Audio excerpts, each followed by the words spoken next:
Daire, for you, we'll start with being able to control the tempo in the midfield. How important is that to you guys? Yeah, it's very important, especially under Coach Hughes. We're a possession-based team, so I have majority of the ball in midfield, so it's up to me how we want to play and other midfielders. And mindset's a massive one as well. If we lose the ball, we have to transition quickly, which is massive too. And talk about some of the team goals that you guys might have for this year, and maybe even some individual ones for yourself. Yeah, so obviously we can qualify for the national tournament this year, which is massive, but we're going to take it game by game, step by step, and not get too forward of ourselves. And first team would be nice, but it's not the end of the world. It's mainly about the team. Sure. And the last question for you, with some of the ups and downs that you guys have experienced over the last couple of years, how do you help keep the team even keel and steady? Yeah, I think last year was just one of those years where the ball just never bounced in our favour. If you look back at our record, I think majority of our losses came in overtime, so the difference between the teams is minimal. I know we have a lot of returners in the upper class, so we have an experience of the GLIAC and what it takes to win, so I think that'll help out a lot in our team. And obviously to help out the freshmen and guide them, that's massive as well, especially in this program. Sure. Coach, for you, you kind of want to turn the page from last year a little bit. How eager are you guys to start this season? Let's just say very eager, for sure. Challenging year last year. Went into the first year in the GLIAC, weren't able to advance. We're able to win the GLIAC tournament. And then last year, lots of different things happened, but we've learned a ton from it for sure. Not only as players but as staff. And I'm hearing great things from a lot of the players right now that they're out training a couple hours a day, and that's exciting from a coaching staff standpoint. That it's not when we start August 19. That's when we start with them on the ball and cardio. They're doing a lot of work now, so coaching staff's very, very excited. But we're going to go a game at a time this year, and we've got a neat preseason, and we'll build into the non-conference schedule and then hit the GLIAC hard.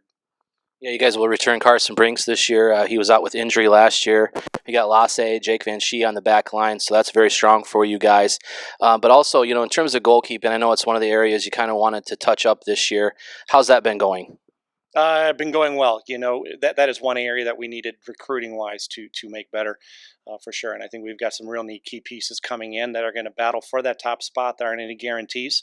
In that back line, you named some great players right there, right? Getting Carson back is going to be massive for us. Boy, did we miss him last year, and he just covers a ton of ground. And Jake's going to have a good junior year, we're hoping. And Lasse had an awesome summer playing some ball. So we're looking forward to that. But that goalkeeping spot, it's up for grabs right now. But I think we've got some neat people coming in. Looking forward to it. Taking a look at the early part of your schedule, on September the 5th and the 7th, you guys are going to be in Florida. How important is it to get to such a good start? Getting off to a good start is a good feel-good thing, but I think ultimately we're going to play some great Division II men's soccer programs in Palm Beach Atlantic, which Brian McMahon is a good friend of mine, and also over at Lynn University. I mean, great programs, and lots of teams, lots of programs wouldn't want to face that. I want to face that. I want to see what the top of D2 looks like.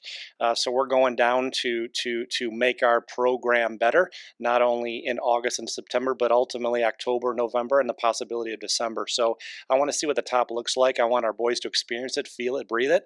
And looking forward to the trip. We've got everything planned out. I'm so organized this year. Coach is more than excited. Final question. What's the landscape of the conference looking like this year? Who do you think are the front runners and the teams that are going to compete along with yourself for that title? I'll tell you, the GLIAC's an interesting bird. Like Daire said, every game, it almost feels like a national championship. It doesn't matter what place they are in or what standing they're in.